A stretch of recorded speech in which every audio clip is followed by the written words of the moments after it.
그런 분들이 저를 만나셔야 되는 분입니다. 예, 내가 그런 증상이 있다 그럼 저를 찾아오셔야 됩니다. 그래서 모든 사람에게 도움이 되는 건 아닙니다. 특정한 사람에게 특정하게 도움이 될 수 있는 부분이고요. 안녕하세요. 저는 한림대학교 이비인후과 교수 김동규라 합니다.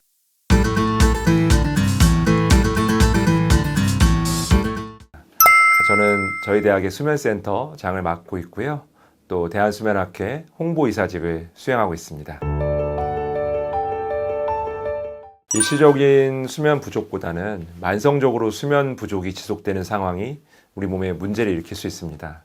일반적으로 만성적인 수면 부족은 고혈압이나 당뇨, 비만이나 치매 등과 연관성이 높다고 알려져 있습니다. 그러나 이러한 신체 질환 이외에도 우리 삶 가운데서 만성적인 수면 부족이 미치는 영향이 있는데요. 바로 낮 동안에 졸림이 심해지거나 혹은 감정의 기복이 생깁니다. 그래서 우울해지기도 하고 좀 예민해져서 쉽게 짜증이 나기도 합니다.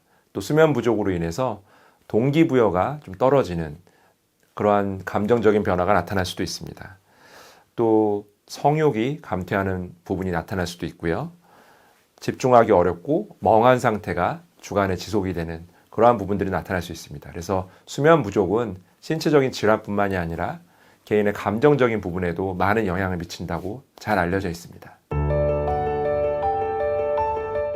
기본적으로 성인 기준으로 적정 수면 시간을 7시간에서 8시간 정도를 권장합니다. 하지만 이런 적정 수면 시간이라는 건 나이에 따라서도 다르지만 사람의 개개인별로 다릅니다. 그렇기 때문에 일괄적으로 최소 요구되는 수면 시간이 딱 정확하게 존재하는 것은 아닙니다. 일단 두 가지 면을 생각하셔야 되는데요. 평일에 일과 시간에 수면 부족으로 인해서 영향을 줄 수가 있습니다. 하루에 3-4시간밖에 안 주무신다면 그럴 경우에는 조금씩 낮잠을 자는 게 도움이 된다고 알려져 있습니다. 그래서 내가 그날 잠을 자야 될 시간에 3-4시간밖에 자지 못해서 수면 부족이 있으면 점심시간이나 이럴 때 짬을 내서 낮잠을 한 30분 정도 주무시는 게 그 일과 시간을 잘 보내는데 매우 도움이 됩니다. 그러나 중요한 점이 있습니다. 낮잠을 지나치게 많이 자게 되면 오히려 정상적인 수면 주기를 해치게 됩니다. 그렇기 때문에 낮잠은 필요하되 우리가 권할 때 낮잠 시간을 30분 정도로 할 것을 권합니다. 그래서 낮잠을 1시간 이상 주무시게 되면은 그날 밤에 정상적인 수면 주기를 망치게 되거든요. 그리고 평상시에 1-2시간씩 계속 최소 요구되는 수면 시간보다 부족하게 되는 경우 말씀 주신 것처럼 주말에 몰아서 잠을 좀 많이 자는 거.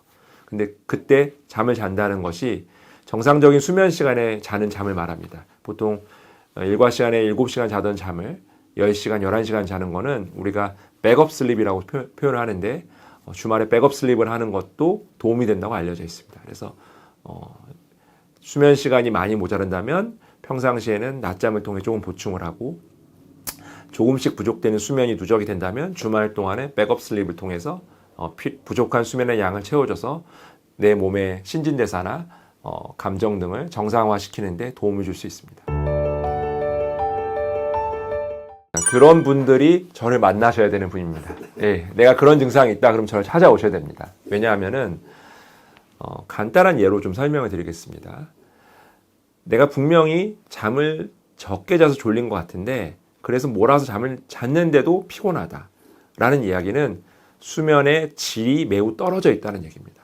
그럼 수면의 질은 왜 떨어질까를 생각해 봐야 되는데 여러 가지 이유가 있는데 가장 대표적인 가장 흔한 이유가 코골이가 심해져서 나타나는 수면 무호흡증입니다. 수면 무호흡증 환자들은 깊이 자면 몸에서 숨을 안 쉬는 현상이 발생을 해요. 숨을 안 쉬면 산소 공급이 전달이 안 된다는 걸 의미하죠. 산소 공급이 전달이 안 된다는 것은 내 몸에 있는 혈관 내피세포가 손상이 된다는 얘기예요. 즉 다시 말해서 나는 깊이 자길 원하지만 깊이 자면 내 몸이 망가지고 있어요. 그렇기 때문에 내 몸은 깊이 자는 걸 방해하고 있습니다. 그래서 이런 분들을 검사를 해보면 수면의 질이 매우 떨어집니다. 즉 수면 시간은 길고 충분하여도 깊은 수면으로 수면이 이루지 못하고 있는 상황이에요.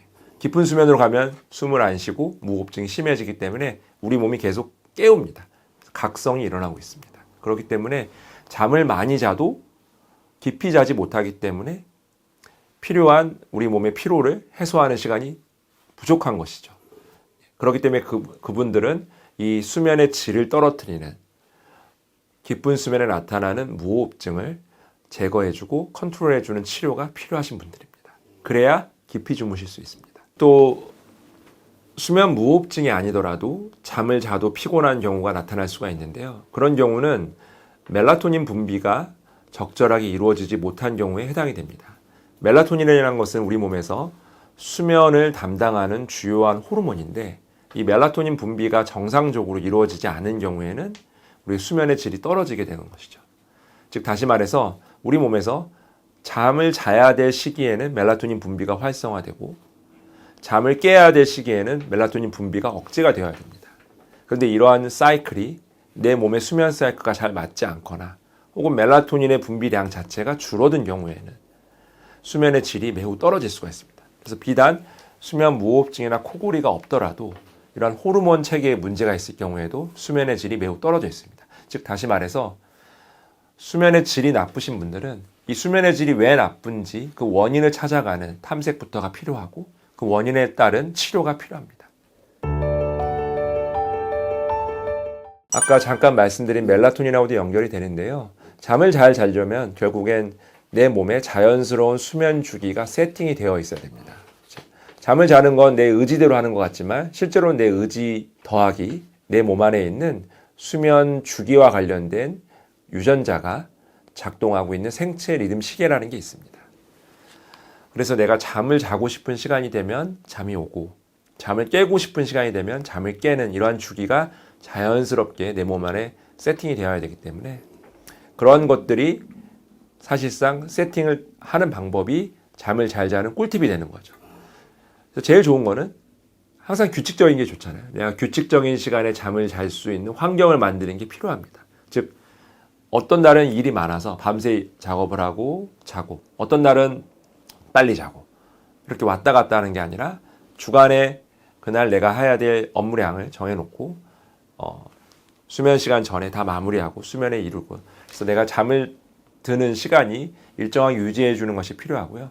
또 하나는 아까 말씀드렸던 것처럼 멜라토닌 분비가 내가 자고자 하는 시간에 활성화될 수 있도록 내 몸의 컨디션을 맞춰주는 게 중요합니다. 그러려면은 첫째, 잠들기 한 3, 4시간 전에 카페인 섭취는 멀리 해야겠죠. 카페인 섭취는 멜라토닌 분비를 억제하기 때문이에요. 그래서 내가 저녁 먹고 커피 한 잔 했습니다. 근데 커피에서 있는 카페인을 분해하는 효소가 내가 너무나 많은 사람이 아닌 경우에는 대개는 잔존 남아있기 때문에 내가 자고자 하는 시간에 멜라토닌 분비를 억제하게 됩니다. 그렇기 때문에 이러한 카페인 섭취는 내가 적절하게 좋은 잠, 깊은 잠을 자는데 방해가 되겠죠. 또 하나가 있습니다. 바로 블루라이트입니다. 우리가 흔히 접하는 블루라이트들은 우리 전자기기에서 접하죠. 컴퓨터나 또 노트북이나 텔레비전이 될 수도 있고 스마트폰이 될 수도 있고 그런 데서 나오는 빛이 멜라토닌의 분비를 억제합니다. 물론 야간 활동도 포함이 됩니다. 우리가 밤늦게 돌아다니다 들어오게 되면은 밖에 우리나라는 굉장히 그 도심지와 주거지가 밀접하기 때문에 도심지에서 나오는 네온 사인이 내 눈에 강렬하게 들어오게 됩니다. 그리고 그 네온 사인들은 대부분 강한 파장의 블루라이트를 가지고 있거든요.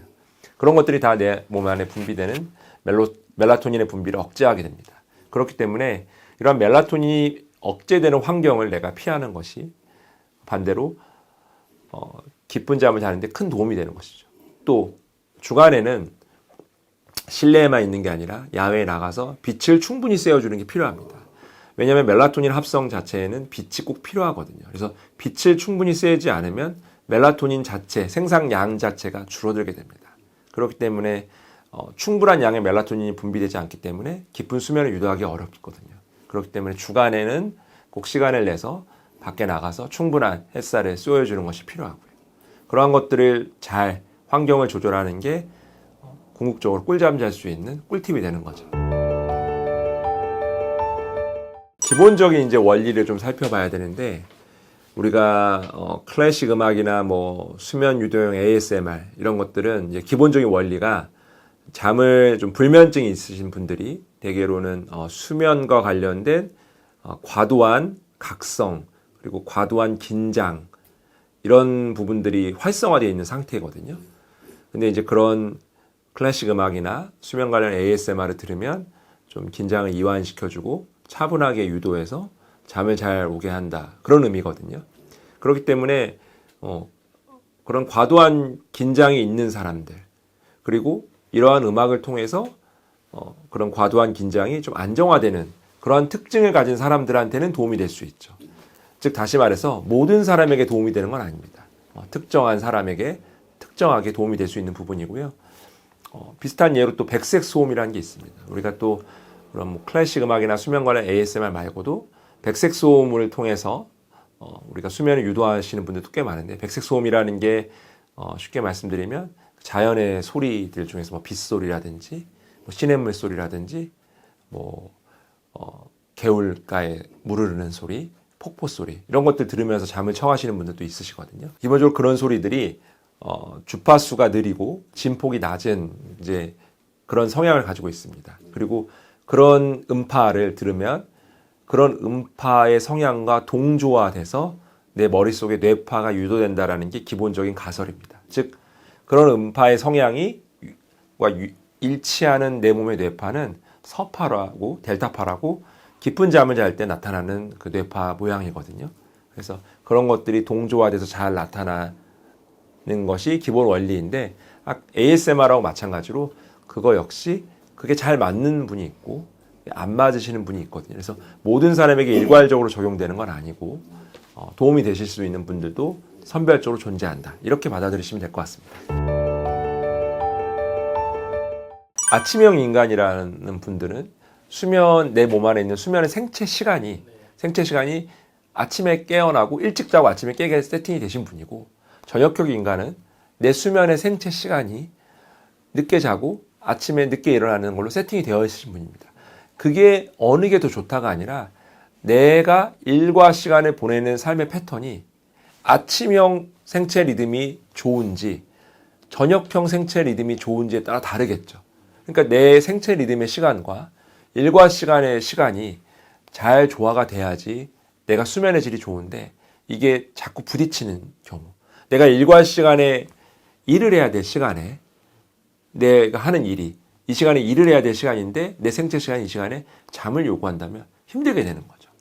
그러니까 내가 일과 시간과 맞춰서 내 몸 안에 있는 생체 리듬의 시간을 세팅을 하는 것이 중요합니다. 그래서 아침형 인간이 좋다, 저녁형 인간이 좋다의 개념이 아니라 나의 삶의 패턴에 내 생체 시간을 맞출 수 있는 게 제일 좋죠. 크게 두 가지가 있습니다. 그런 부분, 뭐 육아하시는 분들, 교대 근무하시는 분들, 화물차 운전하시는 분들의 그 두 가지 문제가, 첫 번째, 수면의 절대적인 시간이 부족하십니다. 수면의 절대적인 시간이 부족하기 때문에 이런 분들 아까 말씀드렸던 것처럼 시간을 쪼개서 주간에는 낮잠으로 짧게 보충을 해주시고, 주말에 일을 안 하고 쉬신다고, 아니면 평일에 일을 안 하고 좀 쉬는 시간이 있을 때 육아하시는 분들은 누가 좀 도와줘서 도움을 주실 수 있는 날을 하루 이틀 만들었을 때 그때 이제 백업 슬립을 충분히 가져주시는 그런 식의 삶이 필요하고요. 또 두 번째 문제는 수면의 절대적인 시간도 부족하지만 방금 말씀드렸던 것처럼 내 생체 시간과, 그러니까 수면 생체 리듬의 수면 시간과 내가 일하는 시간이 매칭이 돼서 잘 어긋나서 오는 수면 각성 주기 장애가 있거든요. 특히 이제 교대 근무하시는 분들이 그런 것들을 많이 경험하시게 됩니다. 그래서 그거를 최대한 내가 일하는 시간과 맞춰서 내 생체 수면 시간을 좀 바꾸는 작업이 필요합니다. 그래서 그걸 하루아침에 딱 바꾸기는 어렵고요.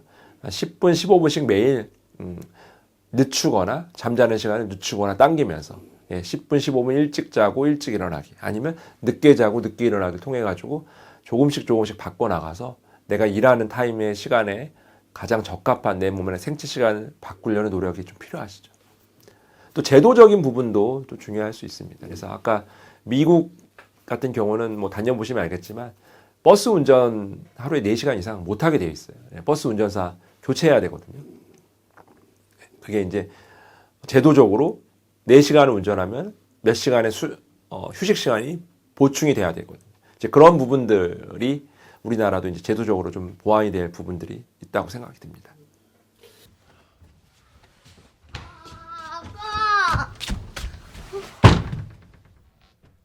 여보, 얘 지금 심각한데? 어?